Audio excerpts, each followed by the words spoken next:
cause du manque de la joie, ils s'emportent facilement. À cause du manque de la paix, ils s'emportent. Il n'est pas bienveillant, il s'emporte à tout moment. Sans bonté, il s'emporte à tout moment. Sans la foi, il dévaste tout. Sans la patience, il est prêt à tout briser. Sans la douceur, nous sommes prêts à faire n'importe quoi. Voilà pourquoi nous avons besoin de la maîtrise de soi si nous voulons réussir à maîtriser et à bien gérer notre école.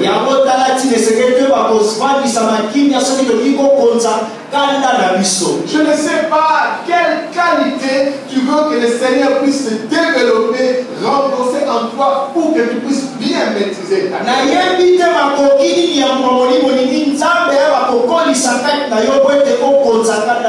Moi, si je dois être sincère,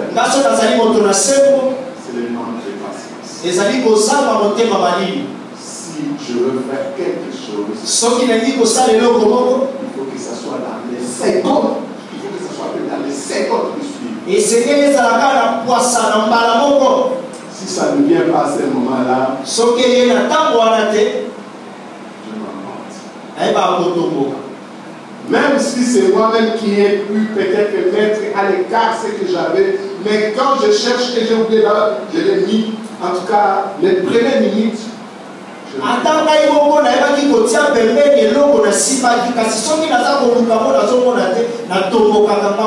Mais depuis un certain temps, je commence à faire vraiment des efforts, quel que soit les temps, quel que soit les climats, quelle que soit la situation, et que je puisse les maîtriser jusqu'à ce que j'aurai la solution.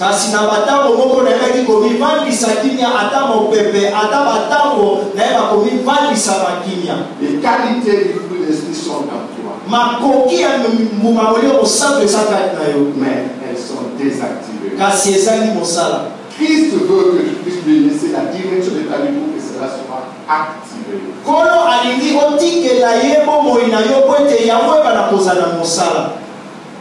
Pour que ces passages bibliques d'Éphésiens 4, 26 à 27 s'accomplissent, il faut que les vertus du fruit de l'esprit soient activées en nous.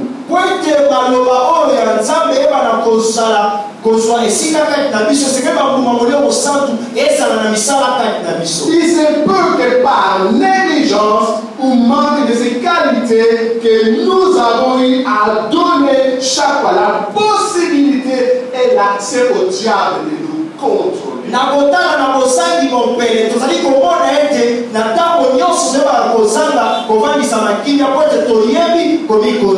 Voilà pourquoi Éphésiens 4, 31 à 32 dit ceci.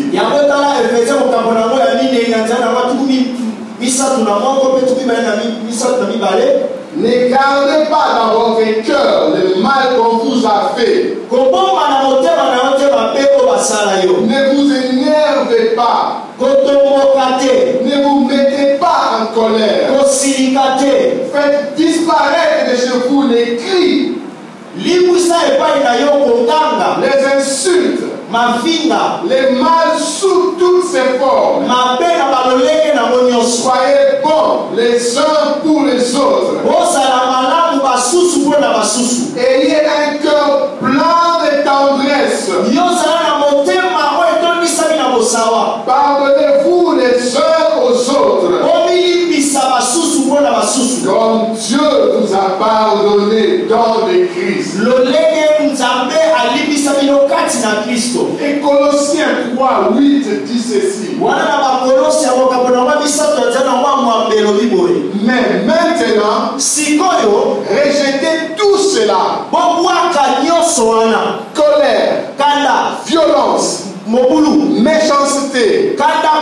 Ne lancez plus d'insultes ni de paroles grossières.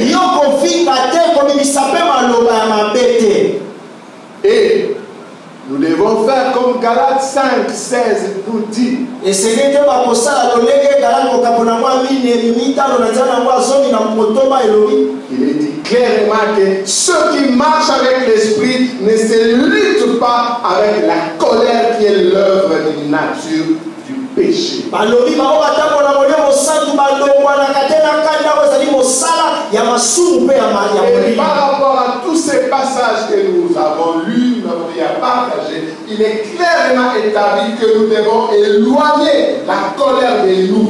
Et dans le temps, la Bible a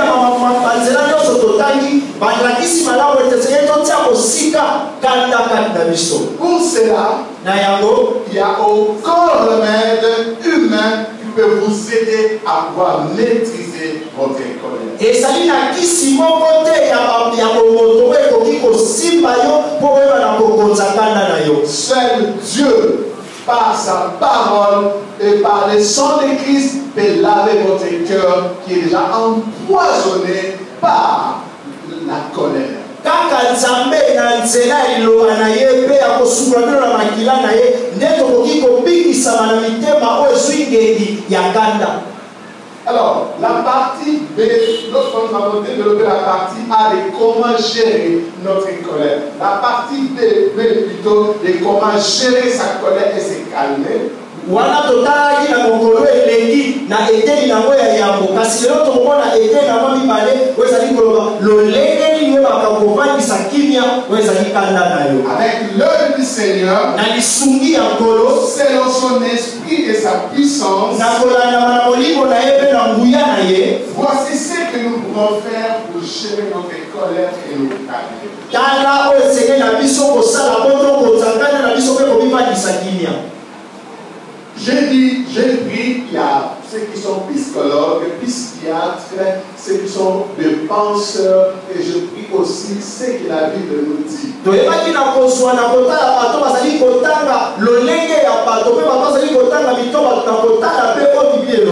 il y a une vérité très importante à retenir dans tout ce que nous devons faire comme démarche pour maîtriser notre vie.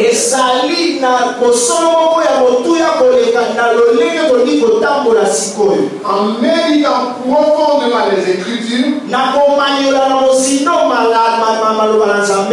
colère qui n'est pas gérée peut être une chose très grave. Il est donc très important d'apprendre à gérer sa colère et à se calmer. La parole de Dieu doit être la base dans toutes les démarches que nous devons faire pour commencer à gérer notre colère.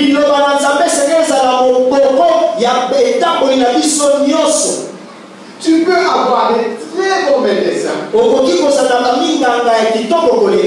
très bons psychologues, ou des très bons psychiatres. Ils ne vous donneront pas des très bons conseils comme le Seigneur nous les donne dans sa parole. Puisque dans la parole de Dieu nous voyons, il nous donne ce que nous devons faire et nous montre que si nous ne le faisons pas, il y a des conséquences qui viendront après.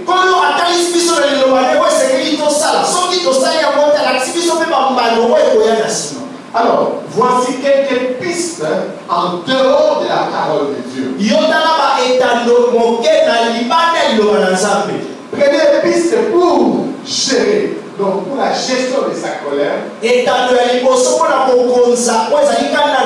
Quelqu'un dans ses recherches et expériences psychologiques nous donne quelques étapes de réalisation pour gérer sa colère. Il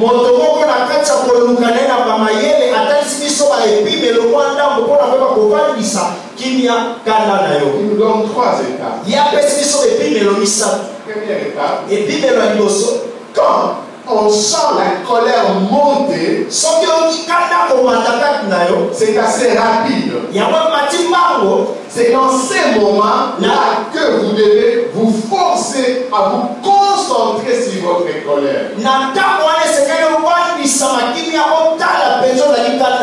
Il est très important d'identifier la colère.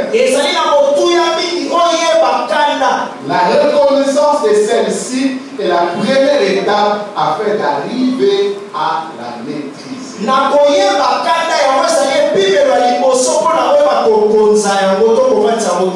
Donc c'est psychologue dit, si vous mettez en colère et que vous arrivez à vous concentrer sur votre colère, sans rien faire, tu pourras commencer par la première étape, maîtriser ta colère. Et il nous donne la deuxième étape. Il dit, lorsque vous sentez que vous êtes en colère, asseyez-vous et essayez de vous concentrer sur autre chose.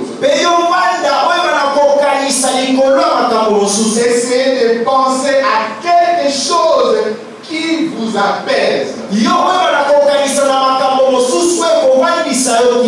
qui vous détend. Surtout, essayez d'éviter de penser à ceux qui vous ont causé du tort ou à ceux qui vous ont poussé à vous mettre en colère.